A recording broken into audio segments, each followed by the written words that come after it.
eelneval õhtul juba sellest turvakontrollist läbi, et minna hommikul 5 millega lennule, siis ei pea sellest vastikust parfümeeria poest läbi minema. See on selline eraldi koridorikene, mis on kahtlemata eelis ja ühtegi inimest, seal üks mees oli vist veel peale minu seal turvakontrollis, nii et see oli küll väga hea.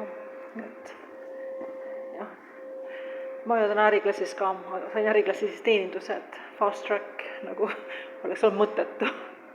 See polnudki kedagi. Fast track teeb siis õnnelikuks, kui teistel on mingisugune 100 miljoni saba ja sina saad nagu üksinda minna.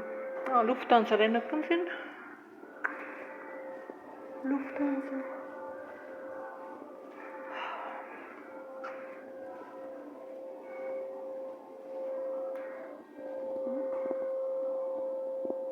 Kuskil siin oli.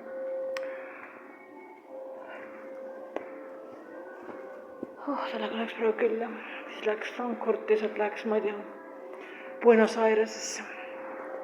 Lufthansa vastikult kallis. Väga kallis ei ole, aga kui ette kaua osta.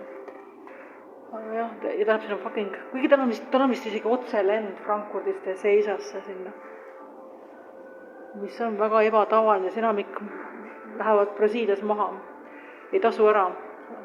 Küsisin ühe Argentiinas, et miks lennukid kõik Brasiilias lenne maha lähevad. Sellepärast, et ei pidanud majanduslikult ära tasuma, et Argentiinas on mingid vaesed inimesed. Kõik rikkad inimesed lähevad Brasiiliasse.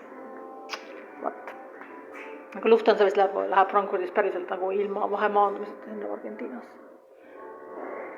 Aga kuna enamik lennukid läheb niikuinii maha seal, siis on parem minna nii, et tuleb minna mingi teisega Brasiiliasse ja siis Brasiiliast minna sinna mitte sinna Seisasse, sinna teise lennu, see on parem lennu. Nii talle läheb.